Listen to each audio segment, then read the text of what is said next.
예, 안녕하십니까. 기계산업의 요람이고 방위산업의 메카인 창원시 성산구 출신 민주당 국회의원 허성무입니다. 오늘 이 기자회견은 한국노총과 민주노총, 양대 노총과 함께 하고 있습니다. 먼저 참석자분들을 소개해 올리겠습니다. 오늘 발언을 해 주실 송민 공공노련 상임부위원장 오셨습니다. 강성규 공공운수노조 부위원장님 오셨습니다. 이태성 공공운수노조 발전 비정규직 연대회의 지부장님 오셨습니다. 그리고 기자회견문을 낭독해 주실 송상표 공공운수노조 금화 PSC 지부장님 오셨습니다. 박낙호 한전산업개발노조 대외협력국장님 오셨습니다. 그리고 염호창님 공공운수노조 한국발전기술지부장님, 송홍곤 한전산업개발노조 위원장님, 황규암 한전산업개발노조 남해지부위원장님, 노경남 한전산업개발노조 총무실장님 이렇게 함께하고 계시고요. 그 다음에 조준형 공공노련 교육선전실장님, 최은혜 공공노령 정책홍보부장님 함께하고 계십니다. 예, 이번 제가 석탄화력발전소 폐지 및 폐지지역 지원에 관한 특별법을 발의하게 된 이유는 발전 비정규직 노동자가 제 의원실을 찾아와서 석탄화력발전소는 멈추어도 노동자와 시민의 삶은 멈출 수 없다는 말씀을 하셨습니다. 그런 울림에서 시작되었고요. 21년 윤석열 정부 산자부에서 정의로운 에너지 전환을 위한 폐지 석탄 발전소 활용 방안 연구 결과에서도 고용이 취약한 발전 비정규직의 경우 폐쇄에 따라 일자리를 잃는 인원 비율이 무려 69%에 달한다고 밝힌 바 있습니다. 하지만 제가 7개월 전 국회의원이 되어서 발전 5개사로부터 통계를 받아 집계한 2036년까지 폐쇄될 석탄화력발전소 28기 발전 비정규직 재배치 현황에서 최초로 업체별 폐쇄율, 해고 인원까지 밝힌 결과 사항은 참으로 참담했습니다. 발전소 핵심 업무를 담당하는 연료 공급, 환경 업무, 정비 분야, 청소 등 36년 폐쇄 때까지 28호기에서 일하는 2,328명 중 2,046명 87.8%에 달하는 인원이 폐쇄 시까지 정년퇴직자 378명을 빼고도 순수한 실직 위험에 직면한 노동자 수가 집계된 것입니다. 문제는 당장 올해 태안 1, 2호기부터 수십 명의 실직자가 발생한다는 점이고 윤석열 정부의 정책은 전무한 사항입니다.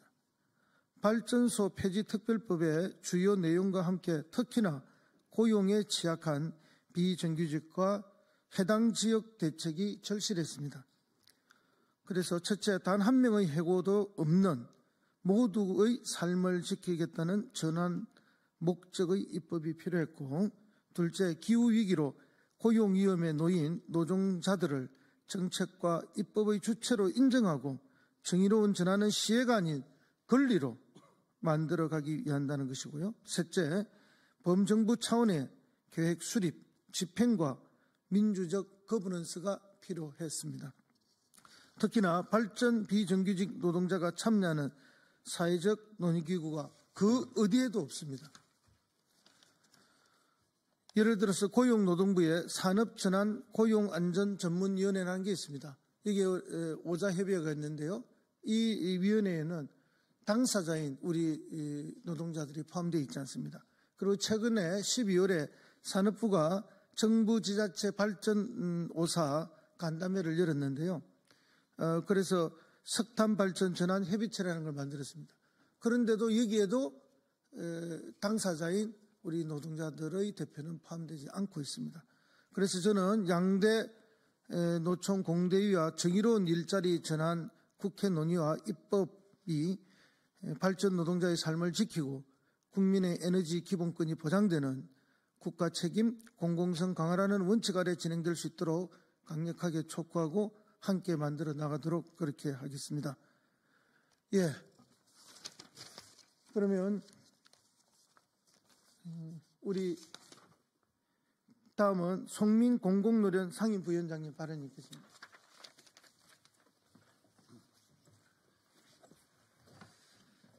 네, 안녕하십니까. 한국노총 전국공공산업노동조합연맹 상임부위원장 겸 산업전환 일자리위원회 위원장 송민입니다.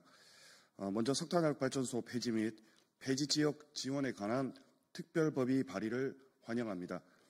허성무 의원님께서 발의하신 법안은 국가와 지방정부의 책임을 규정하는 한편 노동자와 지역주민 등 모든 이해 당사자가 참여하는 사회적 대화기구 신설과 노동자, 피해지역 지원에 관한 내용을 담고 있습니다. 석탄화력발전소 폐지를 앞두고 정부로부터 마땅한 대응책이 나오지 않는 상황에서 정부의 책임과 의무를 명기한 법안이 발의됐다는 점은 마땅히 환영할 일입니다. 그러나 여전히 우려스럽습니다.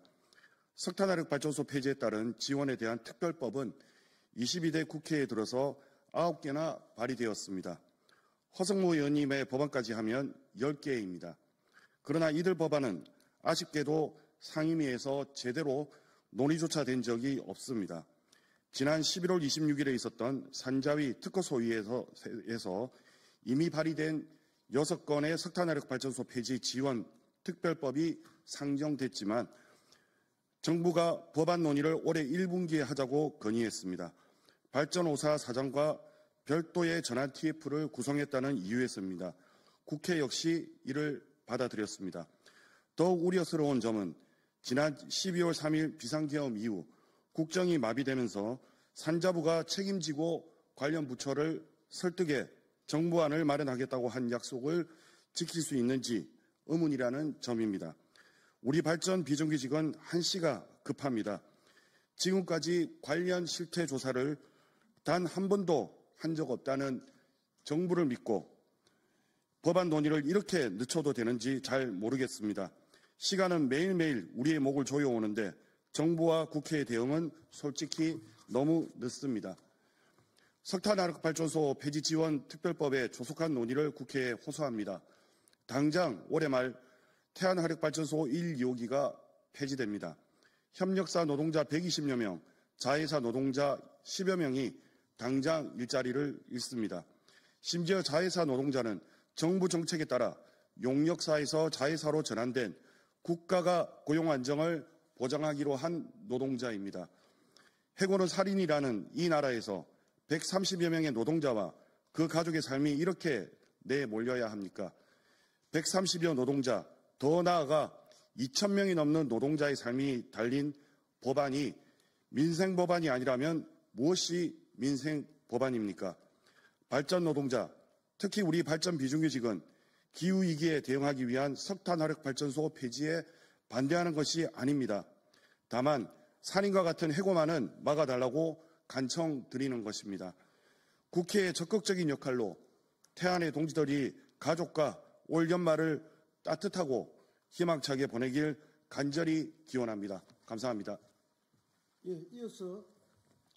이어서 강성규 공공운수노조 부위원장님 발언이 있겠습니다. 안녕하십니까. 공공운수노조 부위원장 강성규입니다. 오늘 석탄발전소 폐쇄로 해고 위기에 몰린 김용균의 동료들은 석탄발전소는 폐쇄되어도 우리 노동자들의 삶까지 폐쇄되면 안 된다는 절박한 심정으로 이 자리에 섰습니다. 올 연말 태안을 시작으로 하동, 삼천포, 당진, 보령 등의 지역에서 석탄발전소가 폐쇄됩니다. 폐쇄 석탄발전소에서 근무하는 노동자 상당수가 해고 위기에 내몰린 상황입니다.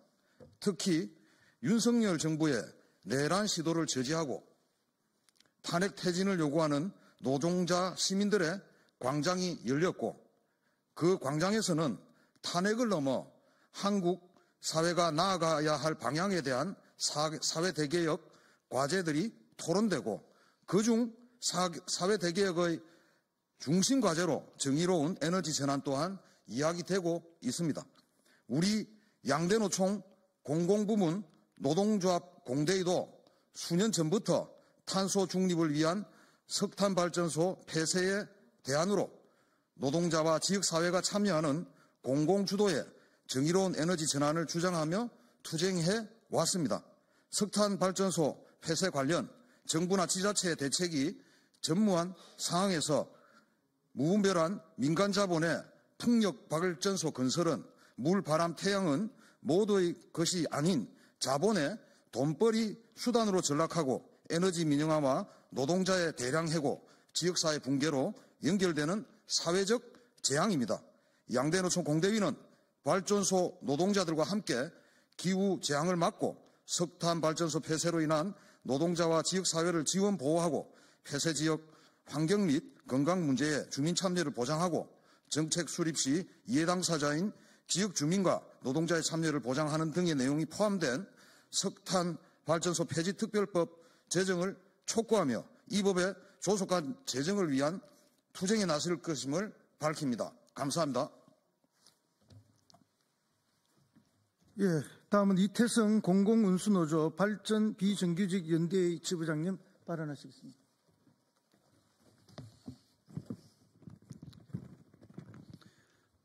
네, 석탄화력발전소는 멈춰도 노동자와 시민의 삶은 멈출 수 없습니다. 저는 충남 태안에서 26살에 입사해서 올해 52살, 26년 동안 석탄화력발전소 석탄가루를 마시면서 일한 노동자입니다. 누군가는 석탄화력발전소 굴뚝을 보며 기후악당, 미세먼지의 주범, 탄소를 배출하는 산업이라고 이야기합니다. 하지만 저에게 석탄화력발전소는 청춘이었고 꿈이었고 가족들과 함께 생계를 책임지는 삶터였습니다. 그리고 국민들에게 안정적으로 전기를 공급하는 노동자로 살아가는 자부심이 함께했습니다. 25년 12월 제가 일하는 태안 1, 2호기를 시작으로 하동, 삼천포, 당진, 보령, 발전소 총 28개가 폐쇄됩니다. 그 안에 8,418명의 일하는 노동자가 있습니다. 그들의 삶까지 우리는 폐쇄할 수 없습니다. 발전소 폐쇄로 75조의 경제피해와 10만 명의 삶이 무너지지만 윤석열 정부의 대책은 전혀 없습니다. 오히려 전력 민영화에 혈안이 되어 있습니다. 고용노동부가 최근 발전소에 일하는 노동자에게 아이스크림 공장으로 재취업하라고 이야기합니다. 1인당 30만 원을 지원할 테니 교육을 받으라고 합니다. 이건 국가폭력입니다. 우리는 구걸하지 않았습니다. 우리는 소모품이 아닙니다.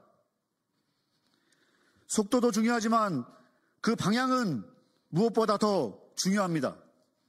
이에 제대로 된 정의로운 전환과 함께 일자리를 전환할 수 있는 대책이 제시돼야 합니다. 그 첫 번째로 해고를 당연하게 잘못된 전제부터 걷어내야 합니다. 지금 필요한 것은 일부의 삶만을 살려주는 대책이 아니라 그리고 그 법이 아니라 모두의 삶을 지킬 수 있는 전환 목적의 입법이기 때문입니다. 둘째, 기후위기로 고용위기에 놓인 노동자들과 정책, 입법의 주체로 인정하고 함께 대화해야 합니다. 정의논쟁하는 시혜가 아닌 권리이기 때문입니다. 셋째, 공공중심의 에너지 전환이 함께 마련돼야 합니다. 지금같이 민간자본 재생에너지 중심의 전환은 국민의 에너지 기본권을 빼앗을 것입니다. 돈 없으면 전기도 못 쓰는 사회를 우리는 원하지 않습니다. 넷째, 범정부 차원의 계획, 수립, 집행과 함께 민주적인 거버넌스를 만들어야 합니다. 석탄화력발전소에서 일하는 2만 5천 명 중 3명 가운데 1명은 발전소 폐쇄로 일자리를 잃게 됩니다. 발전소 노동자들은 이처럼 일자리가 사라진다고 하여도, 그리고 지옥 같은 고통 속에서도 탈탄소 사회와 석탄화발전소 폐쇄 정책에 동의합니다. 정의로운 전환, 이제 노동자와 시민과 대화해야 합니다. 오늘 그 시작이 이 정의로운 전환 특별법과 함께 노동자들의 대화를 통해서 함께 마련되기를 강력히 촉구합니다. 고맙습니다. 예, 다음은 송상표 공공운수노조 금화 PSC 지부장님과 박낙호 한전산업개발노조 대협력국장님의 기자회견문 낭독이 있겠습니다.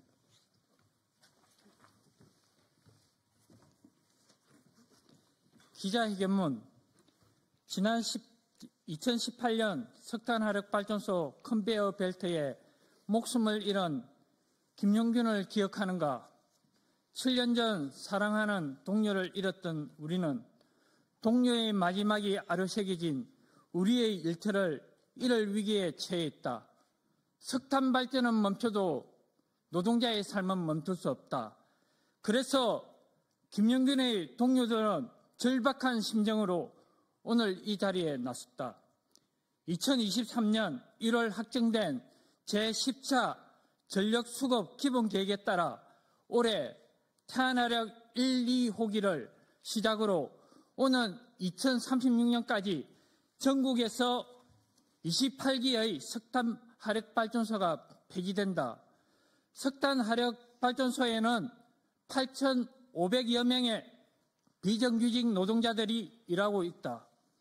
그 8,500여 명의 노동자 속에는 김용균의 동료와 공공부문 정규직 전환으로 자회사에 편제된 노동자도 함께 있다. 이 8,500여 명의 비정규직 노동자들은 석탄화력발전소가 폐지되면 자동으로 일자리를 잃게 된다. 발전사를 통해 석탄화력발전소 폐지에 따른 비정규직 노동자 재배치 현황을 확인한 결과 2,046명의 해고가 예정되어 있다. 이는 석탄화력발전소가 폐지되면 비정규직 노동자가 일할 수 있는 자리는 없다는 것이다. 석탄화력발전소의 폐지는 정부가 결정했다. 폐지 시기 역시 정부가 계획했다. 시간만 허비하려다가 계획된 날짜가 다가오니 나가라고 등만 떠밀면 되는 것인가? 정부의 정책으로 일터를 떠나야 하는 노동자에 대한 예의도 존중도 없는 것이 바로 윤석열 정부인 것이다. 이런 상황에서 허성무 의원이 대표 발의하는 석탄화력발전소 폐지 및 폐지 지역 지원에 관한 특별 법안은 우리 발전 비정규직에 그야말로 단비 같은 법이다. 석탄화력발전소 폐지 지역에 대한 정의로운 전환 지원을 국가와 지방정부가 수립하게 하고 노동자와 지역 주민을 포함한 모든 이해 당사자를 지원하도록 하는 이 법의 발의를 우리 양대노총의 공대위는 열렬히 환영한다. 이미 늦었지만 더 늦기 전에 석탄화력발전소 폐지 특별법 제정으로 김용균 동료들의 눈물을 닦아주길 국회에 간절히 호소하는 바이다. 2025년 1월 15일 석탄화력발전소 폐지 특별법 제정 촉구, 총고용 보장, 양대노총 기자회견 참가자 활동. 감사합니다.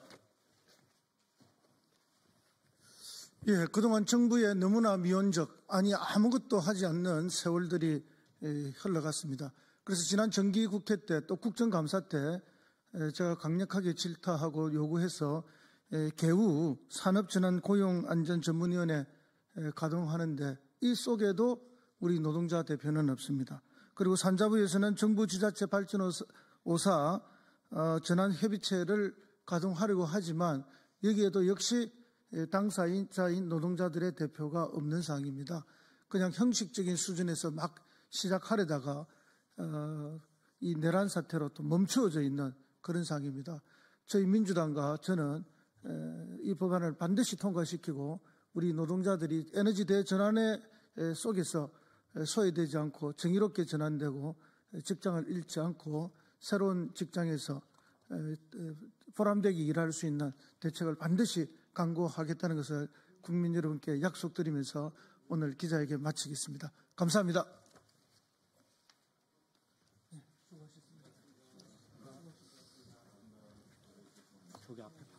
반드시 빠르게 통과되도록 하겠습니다. 그리고 이 정권 책임지고.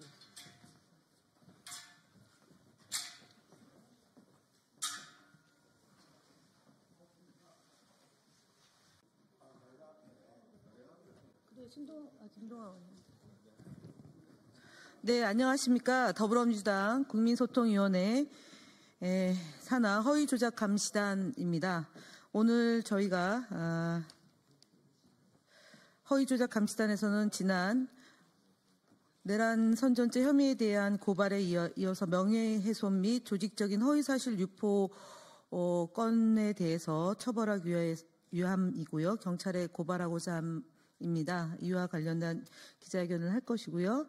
오늘 참석하신 의원님들과 저희 법률위 소속 부위원장님을 먼저 소개하겠습니다. 허위조작감시단 김동화 의원님 오셨습니다. 양문석 의원님 오셨습니다. 법률위 부위원장 신동희 변호사님이 오셨습니다. 명예훼손 및 조직적인 허위사실 유포 고발 관련 기자회견 먼저 김동화 의원님께서 기자회견 내용을 말씀해 주시겠습니다.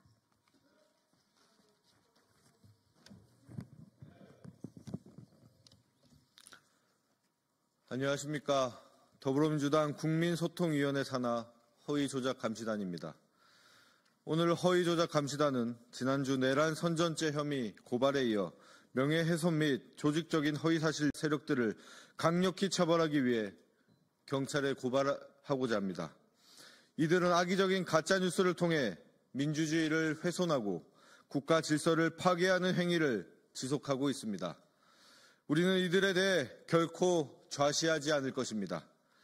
피고발인들은 정보통신망 이용 촉진 및 정보보호 등에 관한 법률 제70조 제2항에 따라 명예훼손죄에 해당하는 행위를 저질렀습니다. 명예훼손죄는 단순한 의견 표명이 아닙니다. 공공연한 거짓 정보로 타인의 명예를 훼손한 행위는 7년 이하의 징역, 10년 이하의 자격정지 또는 5천만 원 이하의 벌금형이 부과되는 중대 범죄입니다. 그럼에도 불구하고 피고발인들은 고의적으로 허위사실을 조작, 유포하며 사회적 혼란을 야기했습니다. 민경욱과 이사카TV를 운영하는 운영자 총 2명을 우선 고발합니다. 이들은 제22대 총선에서 당선된 더불어민주당 국회의원 40여 명을 부정선거 당선자로 낙인 찍으며 민주주의를 파괴하는 행위를 벌였습니다. 이들의 목적은 분명합니다. 첫째, 대한민국 선거제도에 대한 불신 조장. 둘째, 허위사실을 유포해 국민들을 기만. 셋째, 정당한 선거 결과를 뒤흔들려는 정치 공작. 우리는 이러한 행위가 단순한 허위사실 유포를 넘어 국가 전체 전복을 노리는 조직적 음모의 일부라고 판단하고 있습니다. 이에 강력한 법적 대응을 진행하도록 하겠습니다.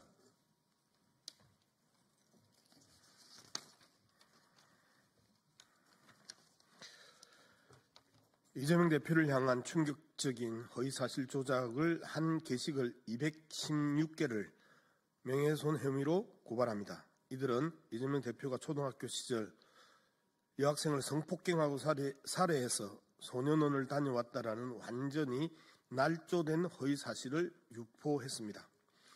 이미 지난 대선 당시에도 똑같은 허위사실이 국힘 지지자들의 단체방을 통해 집중 유포되었으며 해당 허위사실을 유포한 유튜브는 벌금 600만 원, 60대 유포자는 벌금 400만 원, 50대 유포자는 벌금 500만 원을 받는 등 벌금형의 선고를 받은 적이 있습니다.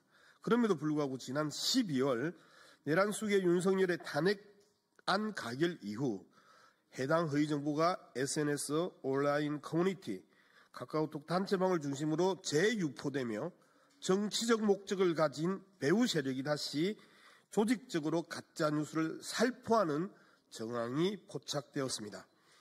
이는 단순한 유포자가 아니라 배후에서 조작을 지시하는 세력이 존재할 가능성이 크다는 강력한 증거입니다. 우리는 끝까지 추적하여 배후까지 색출해서 반드시 처벌할 것입니다. 더불어민주당 허위조작감시단은 허위조작 정보 유포자에 대해서 무관용의 원칙을 일관되게 유지할 것입니다. 민주파출소를 통해 민주주의를 파괴하는 범죄 행위를 뿌리 뽑고 국민의 알 권리를 보호하기 위해 공정한 여론 환경을 조성하는 데 최선을 다하겠습니다.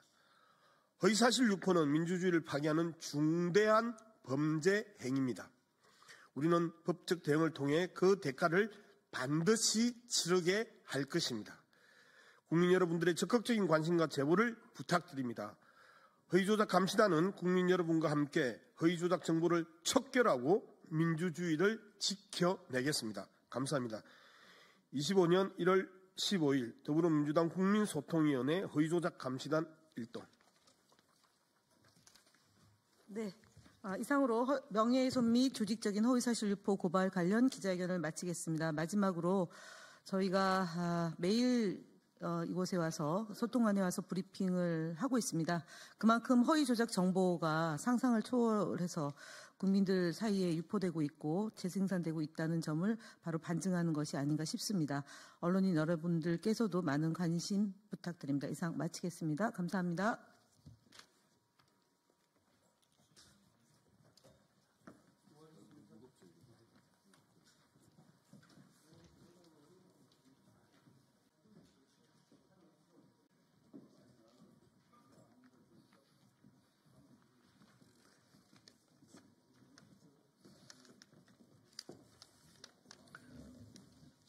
네, 감사합니다.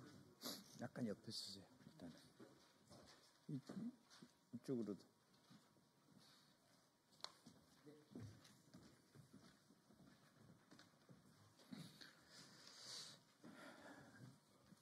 네, 안녕하십니까. 더불어민주당 순천갑 교육위원회 소속 김문수 국회의원입니다.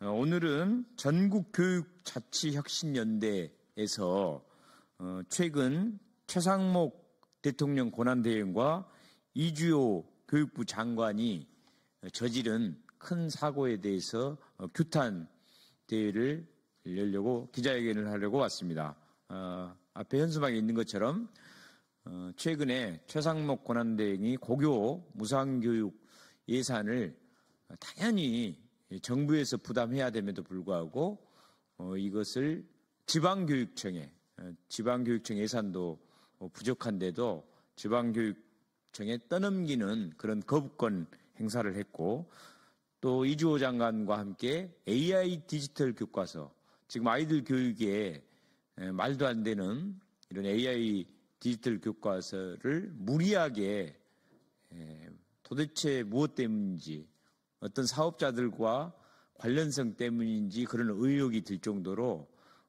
준비한 된 AI 디지털 교과서를 밀어붙이고 있기 때문에 우리 전국교육자치혁신연대에서 기자회견을 하게 되었습니다. 진행하도록 하겠습니다.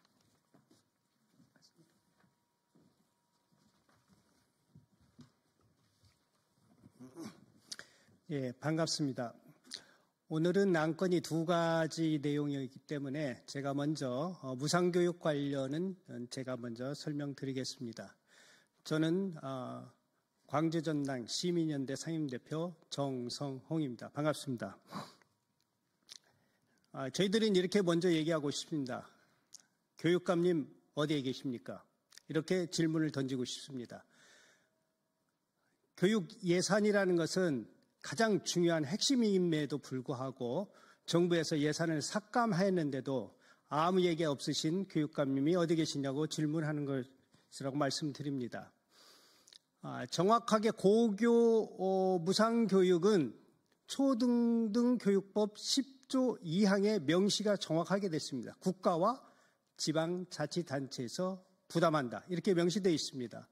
그걸 근거로 지방재정교부금법에 47.5, 47.5, 5% 이렇게 국가, 교육청, 지방교육단체 이렇게 분할하고 있었는데 이 법의 연장법을 폐기하고 한다는 최상목 대통령 권한 대안을 우리가 규탄하지 않을 수 없기 때문에 또한 이 자리에 섰습니다.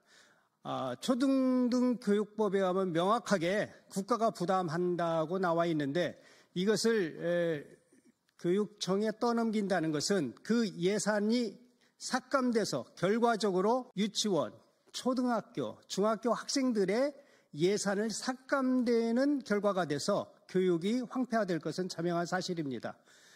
이것뿐만 아니라 AIT 모든 것이 예산과 관련되는데 이래서 저희들은 이 자리에 섰습니다. 반드시 이 교육 예산이 반드시 국가에서 책임지는 그날이 될 때까지 저희는 시민사회단체와 함께 계속 정부에게 압박을 가하고 투쟁할 것을 말씀드리겠습니다. 고맙습니다. 예, 안녕하십니까. 저는 삶을 가꾸는 교육자치포럼 상임대표 박효진입니다. AI 교과서가 결코 배움을 일으킬 수 없다는 말씀을 드립니다. 코로나19 사태에서 우리는 확인했습니다. 무엇보다 중요한 것은 아이들 관계고 관계 속에서 협력적으로 배움을 일으키는 것이 중요하다고 확인했습니다. 하지만 AI 교과서는 개별화 교육이라고 합니다. 개별화 맞춤 교육이 지금 시기에 필요한가? 그렇게 많은 5조 원에 가까운 예산을 투입하고 학교 현장에서 필요한가? 라는 말씀을 드립니다. 결코 필요하지 않습니다. 교과부에서 엄청난 예산을 들여 교사를 대상으로 홍보를 했습니다. 실제 연수를 받은 선생님들도 학부모들도 이 AI 교과서가 필요하지 않다고 80% 이상이 반대하고 있습니다. 그럼에도 불구하고 교과부는 반드시 이 교과서가 채택돼야 된다고 강변하고 있습니다. 정 그렇다면 지금 현재 보충 자료로 사용할 수 있도록 그리고 사용한 결과를 바탕으로 이후에 교육적 실천 내용이 될 수 있는지 확인하자고 이야기하고 있습니다. 그조차도 거부하는 교과부에 대해서 다시금 교육 본연으로 사고하고 집행해달라는 말을 하는 겁니다. 결코 AI 교과서는 배움을 일으키지 못한다는 말씀을 드립니다. 이상입니다.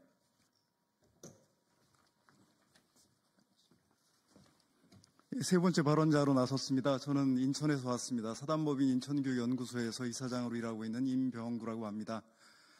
저는 최상목 권한대행의 선택적 정책 집행에 대해서 말씀드리고자 합니다. 마치 편식하는 학생처럼 입맛에 맞는 정책은 선택하고 입맛에 맞지 않으면 거부권을 쓰고 있습니다. 최상목 권한대행의 평소의 업무 태도를 하자면 여야가 합의해서 가져오라 이런 방식으로 한다면 적어도 교육부와 지방교육자치단체들이 합의해서 적어도 고교 무상교육에 대한 대책을 마련해 오라는 정도의 그런 정도의 발언이라도 있을 줄 알았습니다. 하지만 그는 저희가 벌여놓은 지방재정 삭감 사태를 수수방관하면서 마치 남의 일처럼 거부권을 행사해버리고 말았습니다. 최상목 대행만큼 우리나라 교육재정에 대해서 잘 알고 있는 분은 없다고 생각합니다. 이제 그를 규탄하는 일로는 이 일을 해결할 수 없기 때문에 이제 저희는 국회에 와서 국회가 다시 한번 이 문제를 해결해 주시기를 간곡히 호소드립니다. 지방교육재정은 이미 이 정부 들어서서 고등교육 교부금 때문에 삭감당했고 그 다음에 세수 감소로 인해서 도저히 감당할 수 없는 지경에 처해 있습니다. 학생들이 어려움을 겪고 있습니다. 정부가 만약에 양극화해소라고 하는 정책적 과제를 해결하려고 한다면 사실 어려운 학생들을 위해서 무상교육 쪽에 학교 예산 쪽에 더 많은 예산을 지원해야 된다고 저는 생각합니다. 그런 여러 가지 사회적 문제들을 국회에서 잘 헤아리셔서 해법을 마련해 주시기를 다시 한번 당부드립니다. 고맙습니다.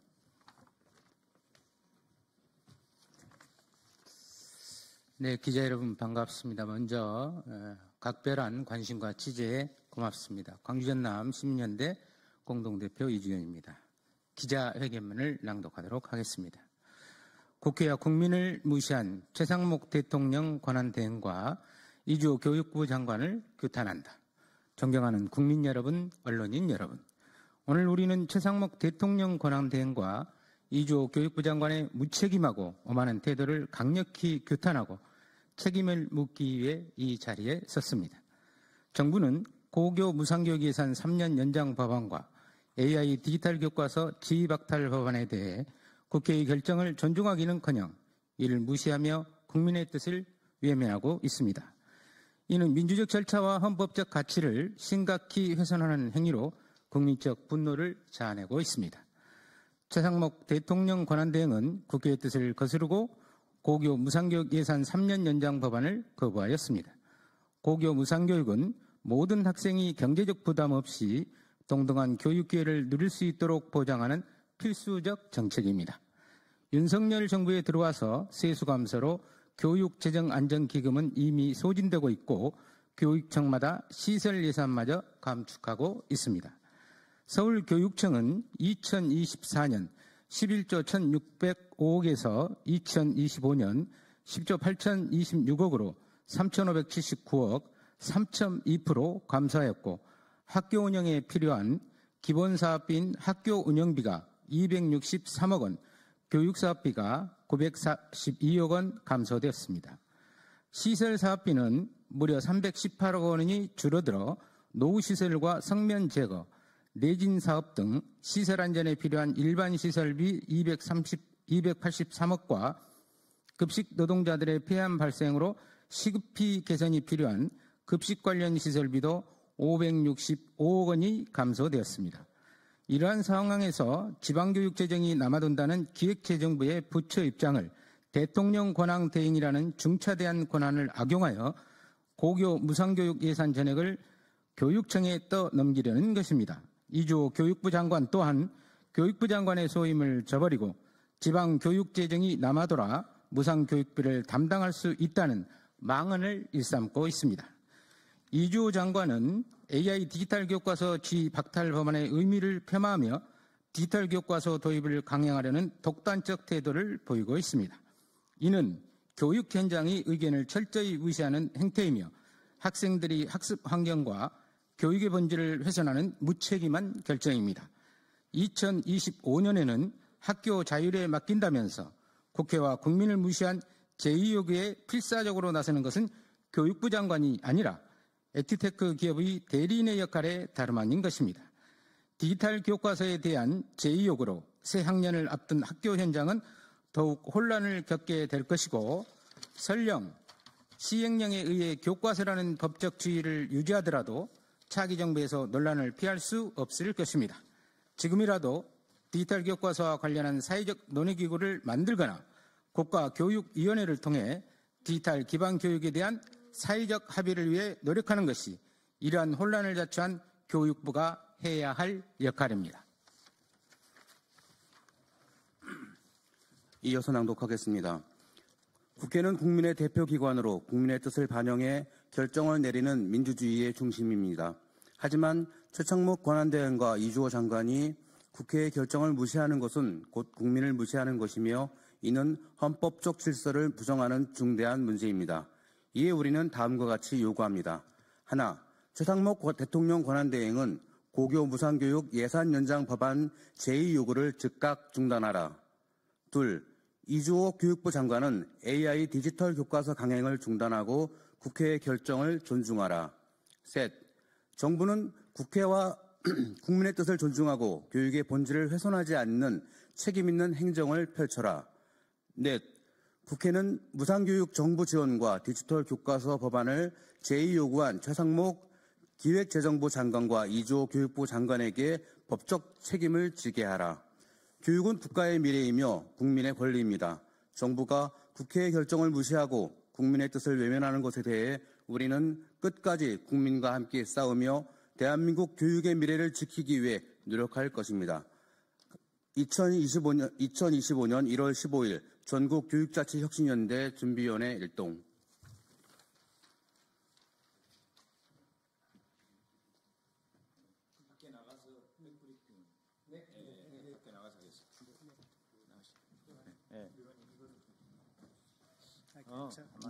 참고로 충북교육발전소 요 단체는 여기에 아직 빼달랍니다.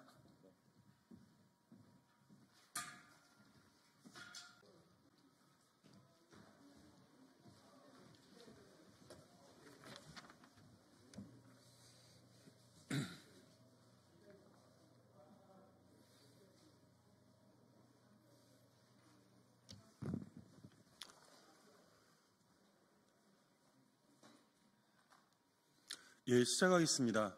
진보당 수석 대변인 홍성규입니다. 내란 외환 흉악범 검거 만시지탄입니다. 이제 딱 한 걸음 내디뎠을 뿐입니다. 내란 외환 수계 흉악범 윤석열의 친위 쿠데타로 밤잠을 설쳤던 우리 국민들이 무려 43일 만에 처음으로 두 발 뻗고 잠을 청할 수 있게 되었습니다. 윤석열이 드디어 검거되었습니다. 가장 먼저 체포했어야 했습니다. 만시지탄입니다. 체포에 이어 바로 구속 수감될 것을 다시 하겠습니다. 체포에 이어서 바로 구속 수감될 것임 또한 전혀 의심하지 않습니다. 대한민국의 민주주의는 이제 딱 한 걸음 내디뎠을 뿐입니다. 앞으로 가야 할 길 또한 만만치 않습니다.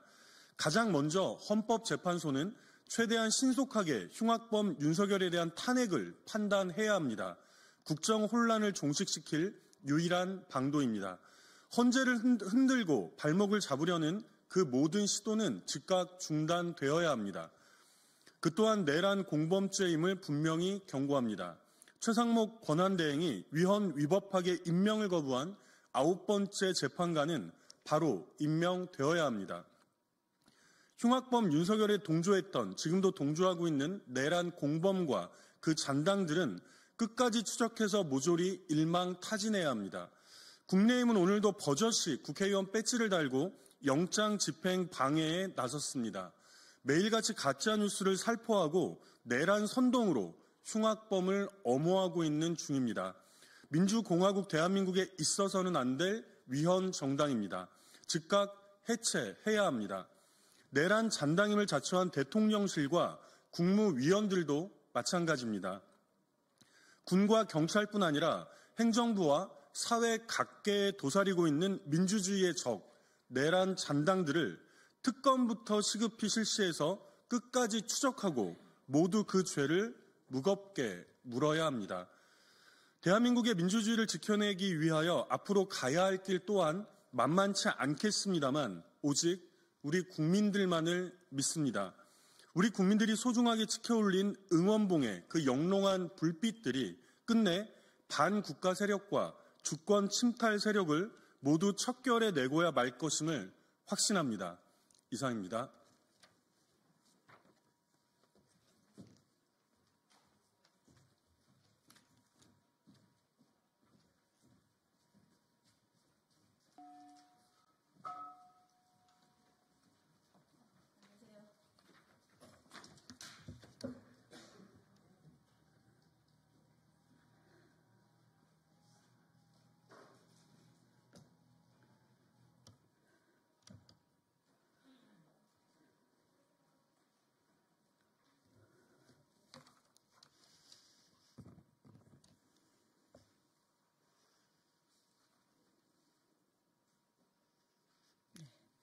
예, 진보당 원내대변인 정혜경입니다. 윤석열 체포와 관련해서 브리핑하도록 하겠습니다.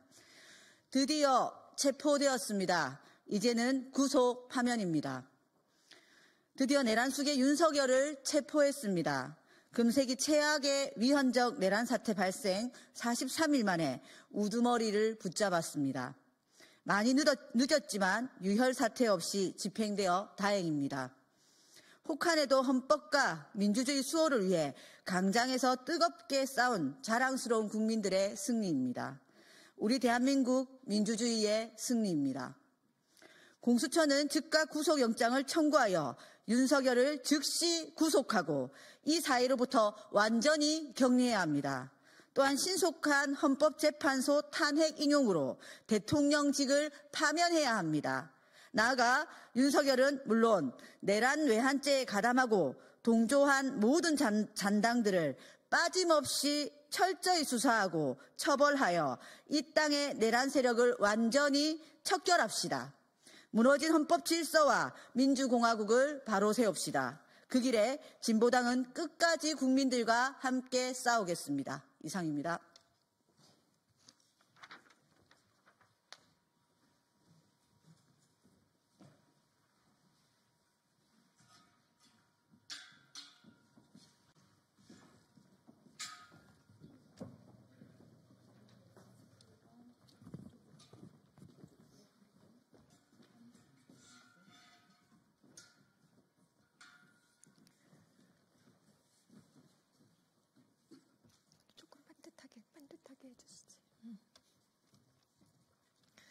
네, 시작하겠습니다. 안녕하십니까. 국회 교육위원회 소속 강경숙 의원입니다. 오늘 김건희 석박사 논문 즉각 취소 촉구 기자회견을 하게 되었습니다. 먼저 함께해 주신 범학계 국민검증단 교수님들을 소개하겠습니다. 대학정책학회장이신 김용석 교수님, 네, 대학정책학회연구소 이사장이신 이종복 교수님, 사회대개혁 지식네트워크 운영위원이신 원동욱 교수님, 전국사학민주화 교수노조 위원장이신 김경한 교수님, 네, 광주 전남 교수연구자연합 대표이신 황권택 교수님, 전국사학민주화 교수노조의 박종균 교수님, 송기민 교수님, 네, 전국교수노조 서진형 교권실장님, 네, 함께해 주셨습니다. 먼 길 와주셔서 고맙습니다. 지난주 숙대 연구윤리위가 석사 논문을 표절로 잠정 결론 내었습니다. 김건희에게 통보해서 1월 말까지 이의 신청을 받겠다고 보도가 전해졌죠.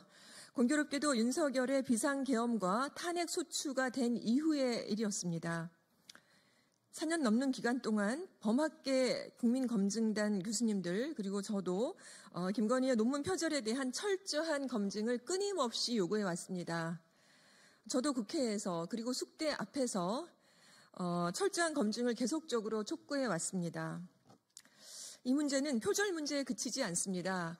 우리 사회의 정의와 교육에 일그러진 자화상을 보여주는 일이었기 때문에 교수 연구자들이 이렇게 열심을 내어 이 부정에 대한 문제를 촉구할 수밖에 없었다는 점을 여러분께서 조명해 주시기를 바랍니다. 이 시기가 지나도 다시 되짚고 올바르게 되돌리는 노력은 계속되어야 합니다. 새는 뜨거울 때 두들기라고 하는 서양 속담이 있습니다.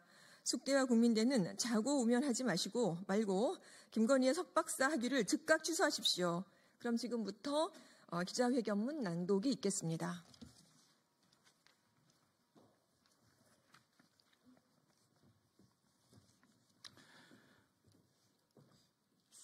숙대와 국민대는 김건희 여사의 석박사 학위를 즉각 취소하라. 표절로 의혹이 계속 제기됐던 김건희 여사의 석사 논문에 대해 지난해 말 숙명여대가 표절이라고 잠정 결론을 내린 것으로 확인됐다. 이는 숙명여대가 조사에 착수한 지 무려 3년 만의 결론으로서 공교롭게도 윤석열 대통령의 탄핵 소추안이 국회를 통과한 직후이다.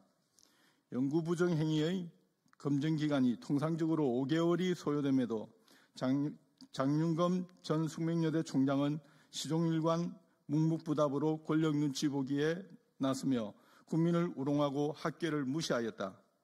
지난해 9월 김 여사 논문 표절에 대해 지연된 정의는 정의가 아니다라며 취임한 문시연 현 총장은 연구윤리위 위원을 교체하면서 문제 해결에 나설 듯 보였으나 지난해 12월 9일 숙명여대 민주동문회장이 국회 교육위원회 전체 회의에서 문 총장 취임 후 연구윤리위의 검증 진행 일정을 문의하는 메일을 보냈는데 답이 없다며 질타할 정도로 기존의 입장을 고수하였다.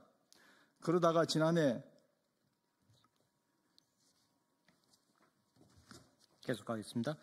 그러다가 지난해 12월 4일 윤석열 대통령 탄핵 소추안이 국회 본회의를 통과하고 헌재의 탄핵 심판이 시작되자 지난달 말 언론에 알리지 않은 채 슬그머니 김 여사 석사 논문에 대해 표절로 잠정 결론을 내리고 제보자에게는 알리지도 않은 채 이를 김 여사에게만 통보하였습니다. 이 과정에서 숙명여대는 교육부 훈령 제449호 연구윤리 확보를 위한 지침 20조 5항과 23조 2항을 위반했습니다. 해당 규정에는 예비조사가 종료된 날로부터 10일 이내에 제보자에게 예비조사 결과를 문서로 통보하도록 되어 있음에도 불구하고 본조사 착수 이전에 제보자에게 조사위원 명단을 알려함에도 이도 무시하고 숙명여대는 교육부 훈령 제449호를 전면적으로 위반하고 있습니다. 이에 제보자와 언론, 야당, 교육위원이 연이어 지적하자 숙명여대는 연구윤리위 규정 제20조에는 조사 결과를 동시에 통보해야 한다는 의무조항이 없다고 강변하면서 숙명여대의 이러한 주장은 궤변에 불과합니다. 2022년 2월 8일 교육부는 연구윤리 확보를 위한 지침 개정안을 행정 예고하였는데 이에 따르면 대학들은 관련 규정을 개정하도록 되어 있습니다. 그러나 숙명여대는 교육부의 행정 예고에도 불구하고 교육부 지침에 따르지 않은 채 제보자를 철저히 배제하며 자의적으로 규정을 적용하고 있습니다. 또한 국민적 관심이 큰 사안의 심각성에도 불구하고 숙명여대는 김건희 여사의 이의 신청이 마무리되는 대로 제보자에게 통보하겠다고 하였습니다. 이 역시 비판받아 마땅한 일이라고 생각합니다. 지난 3년 동안 우리 국민은 권력자의 학위 논문 표절 검증을 대하는 숙명여대와 국민대의 이중적 태도를 똑똑히 목도하였습니다. 국민대는 지난 2022년 8월 1일 김 여사의 박사학위 논문에 대해 김 여사 논문은 표절이 아니며 검증 불가이다라며 김 여사의 박사학위는 유지된다라고 발표하였습니다. 숙대 또한 윤 대통령의 탄핵 심판에 대한 헌재의 심리가 본격화되자 부랴부랴 표절로 잠정 결론을 내렸지만 이를 다만 당사자에게만 이의 신청 기회를 부여하는 편파적 조치를 취하였습니다. 오늘 이 자리에 참석한 우리 역시 대학에 몸을 담고 있는 연구자로서, 교육자로서 재정난 속에서 교육부의 재정 지원을 의식할 수밖에 없는 대학 당국의 처지를 전혀 이해하지 못하는 것은 아닙니다. 하지만 어떤 경우에도 대학이 지켜야 할 최소한의 금도가 있고 그것이 유지될 때 비로소 대학으로서의 생명을 지킬 수 있다는 점에서 충정 어린 비판을 하지 않을 수가 없습니다. 한편 우리는 1년의 사태를 통해 숙명여대 학생과 동문이 보여준 자발적이고 의로운 행동에 감동했습니다. 그러한 용기 있는 행동이 비록 늦기는 했지만 오늘날의 결과를 가져온 원동력임을 생각하며 깊은 경의를 표합니다. 많은 혼란과 큰 희망이 교차하는 2025년 새해를 맞아 대학사회가 밝은 미래로 향해 나아갈 수 있도록 더는 학생과 학계의 자긍심을 훼손하는 일이 없도록 숙명여대와 국민대학은 조속히 아래 문제를 처리해 줄 것을 촉구합니다. 범학계 국민검증단은 숙명여대에 다음과 같이 요구합니다. 하나, 숙명여대는 김 여사의 석사학위 논문 표절 확정 후 석사학위를 즉각 취소하라. 숙명여대는 연세대가 조국 전 조국혁신당 대표 아들의 대학원 입학 취소를 위해 규정 시행 이전에 대학원 입학 취소를 소급 적용한 내용을 담은 학칙을 2021년에 만든 것과 같이 자체 학칙을 즉각 개정해 김 여사의 석사 학위를 즉각 취소하십시오. 범학계 국민검증단은 국민대에 다음과 같이 요구합니다. 하나, 국민대는 고등교육법에 따라 김 여사의 박사 학위를 즉각 취소하십시오. 고등교육법 제33조 사항에는 대학원의 박사 과정에 입학할 수 있는 사람은 석사 학위를 가지고 있는 사람이나 법령에 따라 이와 같은 수준 이상의 학력이 있다고 인정되는 사람으로 한다로 명시되어 있습니다. 국민대는 고등교육법을 근거로 숙대가 학위를 취소하면 즉각 박사 학위를 취소해야 됩니다. 마지막으로 교육부의 범학계 국민단은 아래와 같은 사항을 요구합니다. 그간 숙명여대와 국민대가 김건희 여사의 논문 표절에 관해 이렇다 할 결정을 제대로 하지 못하고 시간을 지연한 여러 문제들이 있습니다. 이에 교육부는 그간 방관했던 문제를 피할 수 없습니다. 교육부는 즉각 이에 대한 조치를 취해 나가시길 바랍니다. 2025년 1월 15일 범학계 국민검증단 1동. 이상으로 기자회견을 마치도록 하겠습니다. 혹시 질문 있으신 기자님들은 백브리핑장에서 질문해 주시기 바랍니다. 감사합니다.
정치를 새롭게, 복지를 강하게 사회민주당 대변인 임명희입니다. 수천 명이 동원된 윤석열 체포, 엄정히 수사하십시오. 계엄 이후부터 나라를 지킨 국민과 국가를 위해 헌신하는 군인, 경호처의 자정 능력이 있었기에 가능했습니다. 애타는 마음으로 경호처를 설득하고 지켜본 가족들에게도 심심한 위로를 전합니다. 윤석열은 공수처의 호송 차량이 아닌 경호차로 이송되고 포토라인도 없었습니다. 범죄 피의자 윤석열은 어떤 협의 대상도 아닙니다. 대통령직을 이유로 공수처의 과도한 배려가 윤석열에게 자진 출석이라는 명분을 줘서는 안 됩니다. 내란숙에는 체포되고도 적법한 법 집행을 불법으로 우기며 공수처의 수사도 인정 못하겠다고 합니다. 법치주의를 부정하고 혐의를 부인합니다. 즉각 구속영장을 청구하고 철저하게 수사하십시오. 공수처는 법 앞에 만인이 평등함을 수사에서 보여주십시오. 감사합니다.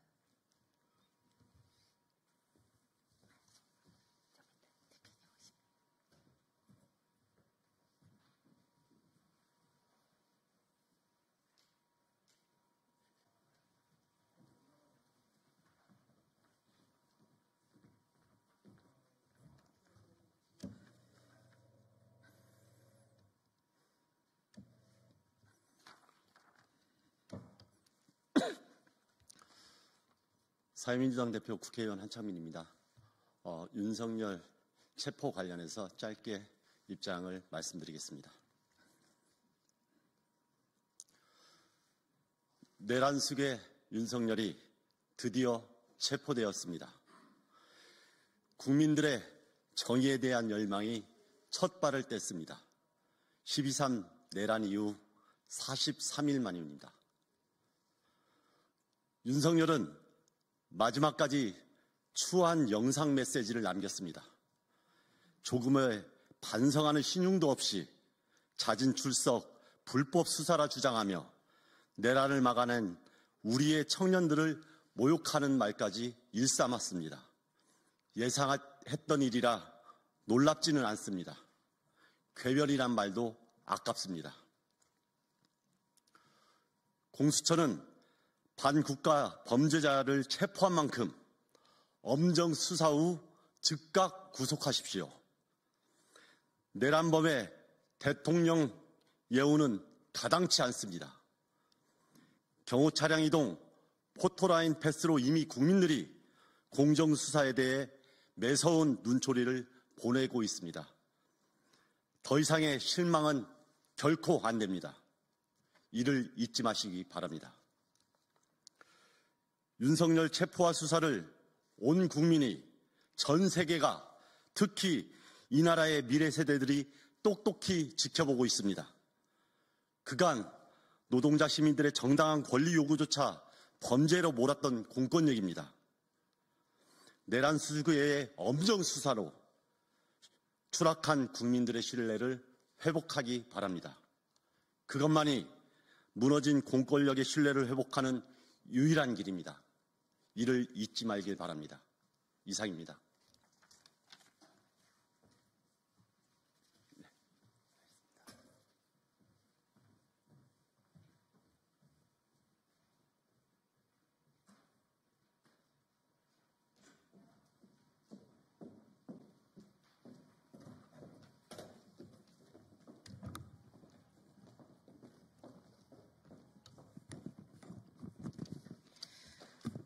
안녕하십니까. 조국혁신당 원내수석 부대표 맡고 있는 정춘생입니다.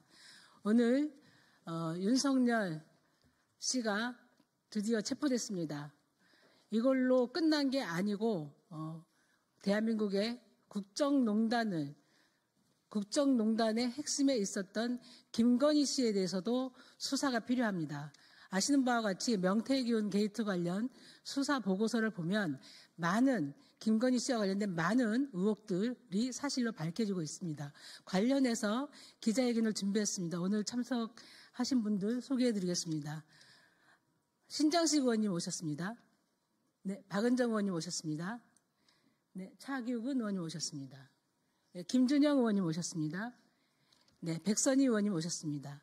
기자회견문은 차기욱은 의원께서 낭독해 주시겠습니다.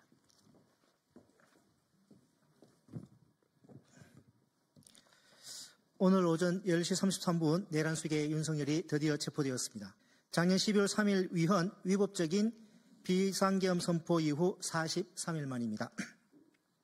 추운 날씨에도 꿋꿋이 거리를 지켜주신 우리 시민들 그리고 경찰과 공수처 관계자 여러분 정말 고생 많으셨습니다.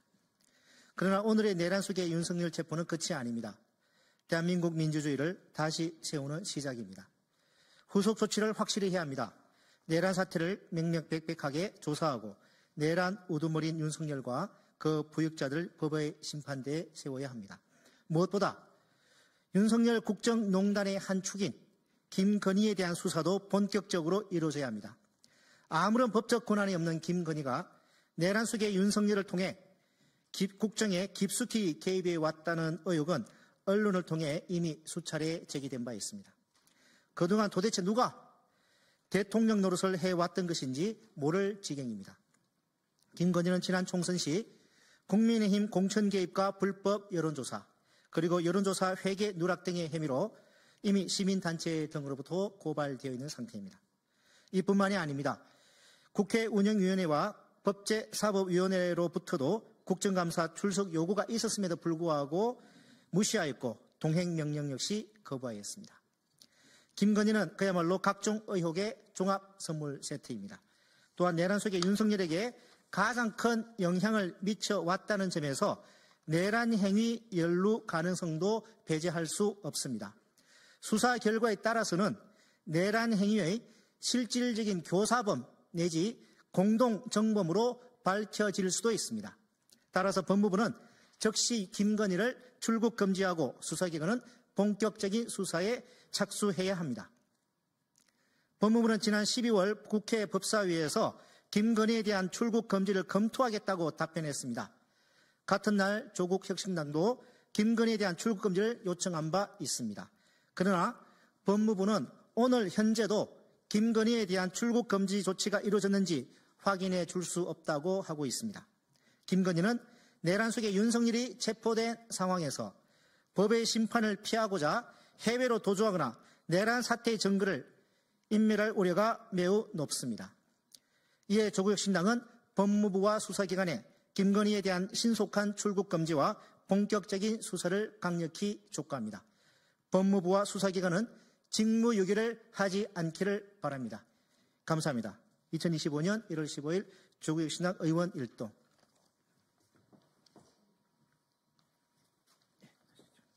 수고하셨습니다.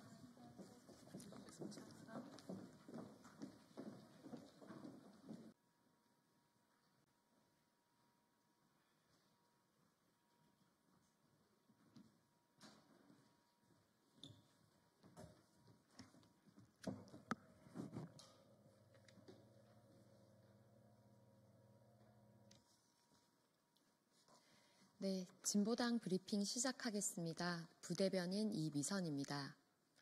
일가정 양립 제도 개선을 위해 가임기 여성 직원 수 정보는 왜 필요합니까? 기재부는 사과부터 하십시오. 기획재정부가 지난 12월 공공기관의 일가정 양립을 위한 제도 개선 방안 공문을 보내며 기관별 출생률과 가임기 여성 직원 수를 공시 항목으로 담으려 했습니다. 그러나 문제 제기가 거세지자 기재부는 부랴부랴 입장을 발표해 의견 수렴 과정이었다고 발뺌했습니다. 2016년 12월 행정안전부가 지자체별 가임기 여성 수를 표시한 대한민국 출산 지도 논란 이후 아직도 바뀌지 않은 정부기관의 인식이 참담하고 답답합니다. 이러한 발상은 일가정 양립을 위한 제도 개선 방안 마련을 위한 과정이 아니라 여성을 출산의 도구와 양육 담당자로 인식하고 성차별적인 사고방식을 고착화시킬 뿐입니다. 아직도 이런 비판을 이해하지 못했단 말입니까? 기재부는 그럴 계획이 아니었다는 입장으로 어물쩍 넘길 문제가 아닙니다. 국민께 당장 사과해야 합니다. 누누이 강조합니다만 저출생의 문제는 일가정이 양립되지 못하는 사회 구조적인 문제로 여성에게만 책임을 전가해서는 절대 해결될 수 없습니다. 또한 출생률을 높이고 일가정 양립을 모색하려는 전 국가적인 대책은 여성의 인권을 침해하거나 가부장적인 인식 속에 여성을 수동적 존재로 간주하는 방식으로 이어져서도 안 됩니다. 구조적인 접근을 통해 근본적인 해결책을 모색해야 합니다. 기재부를 비롯한 공공기관부터 다시는 이런 논란이 반복되지 않도록 철저한 점검과 재교육으로 일가정 양립을 위한 제도 개선 방안을 제대로 모색하십시오. 이상 브리핑 마치겠습니다. 고맙습니다.